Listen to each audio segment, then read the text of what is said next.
que tá esse general Mourão. Ah, precisamos conversar com a gente. Ó, pô, Mourão, pelo amor de Deus, rapaz, vê se acorda, hein? Você já falou tanta besteira. Você aí faz propaganda de tudo que o Bolsonaro combateu durante a campanha. Aborto, né?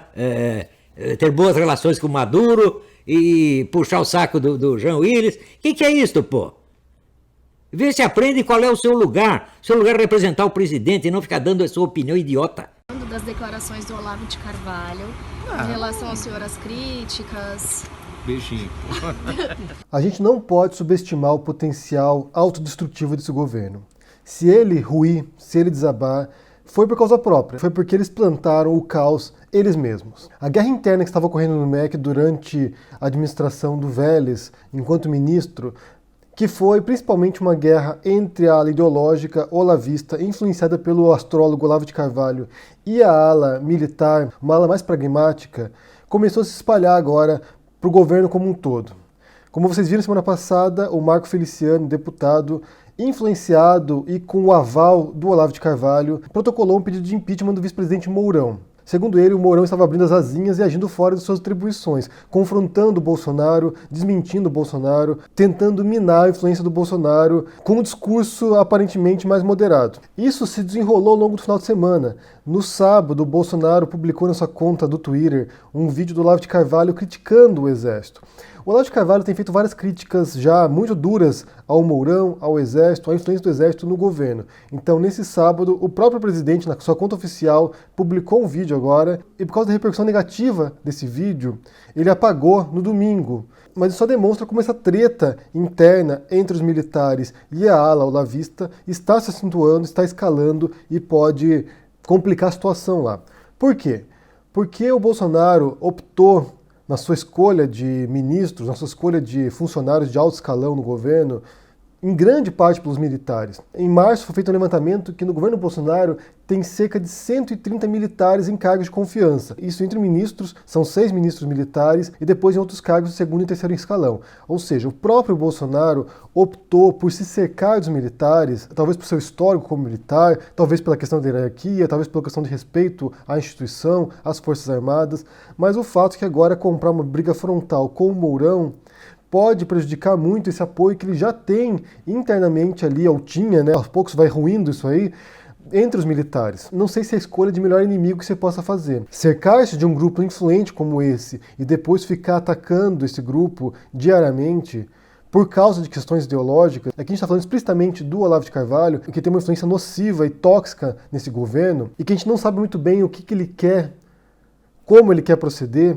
Aparentemente é um caos destrutivo que ele propõe, né, de você gerar esse tipo de confusão, gerar esse tipo de bagunça para destruir a velha política e a suposta influência dos comunistas no governo para depois reconstruir.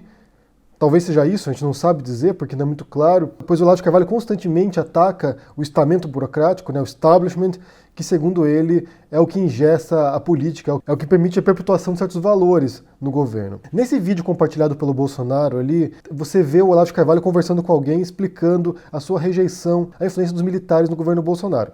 Para começar, nesse vídeo já tem um crime, porque aparece o Olavo de Carvalho disparando o rifle dele no quintal dele, lá na Virgínia. Se o endereço público do Olavo de Carvalho for correto, ele mora a 30 metros de outras pessoas. Então, assim, ele disparar uma arma de fogo no quintal dele já é um crime no estado da Virgínia. Então começa o vídeo com um crime já, que é o Olavo disparando um rifle no quintal da casa dele, a poucos metros de uma estrada, de uma rua, e a poucos metros dos seus vizinhos. Então, para começar isso, né, você tem alguém ali que defende lei, ordem, moral, bons costumes, o conservador típico, cometendo um crime num vídeo que ele mostra na internet. E depois ele passa a criticar o exército, né, dizendo que se houve uma consolidação da influência da esquerda no Brasil e dos comunistas no Brasil, foi em grande parte porque o exército, ao dar o golpe em 64, permitiu isso.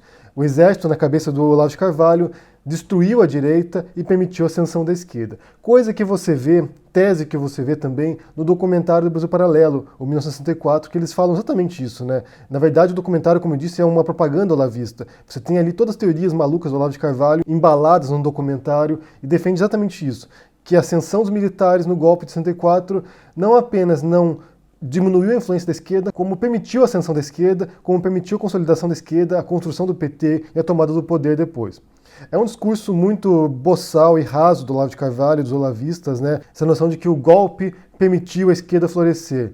Na verdade, são processos históricos complicados que o Olavo de Carvalho e seus seguidores são incapazes de compreender ou dedicar um tempo para poder investigar e compreender os mecanismos disso. E o grande receio que o Olavo parece demonstrar é que essa influência dos militares no governo agora também possa permitir a ascensão da esquerda de novo no poder. Ele parece não ter muito otimismo de que vai mudar alguma coisa e que o Bolsonaro por si próprio não pode fazer muita coisa. Na verdade, o que ele espera é que os olavistas façam essa transformação, né, a longuíssimo prazo.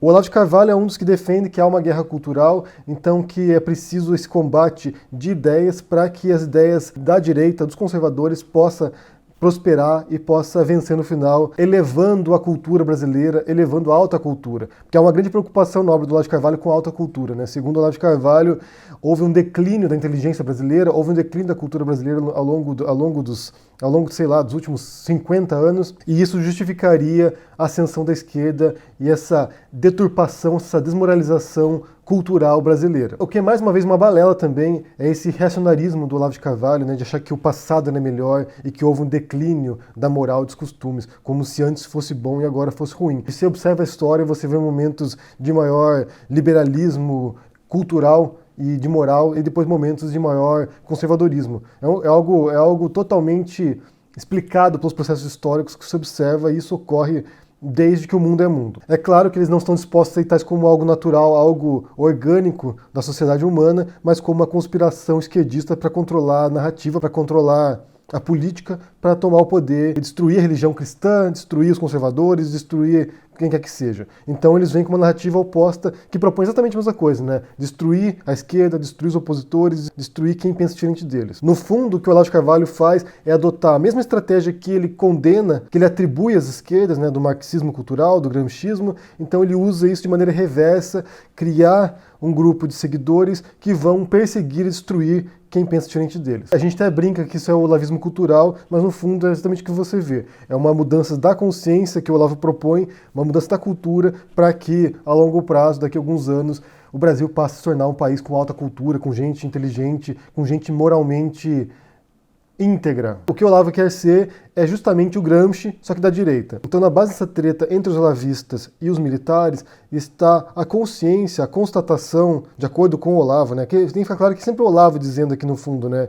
Está a constatação de que os militares não são capazes de fazer transformação, não são capazes de resgatar esses valores que se perderam, não são capazes de implementar uma ideologia, valores culturais que elevarão os valores conservadores no futuro. E pelo contrário, que os militares são tão incompetentes que eles permitiram a ascensão da esquerda e que vão permitir de novo a ascensão da esquerda no futuro. O que eu penso dessa treta toda aí entre o Olavo e os militares é que os militares não são o grupo que você vai querer comprar uma briga, gente.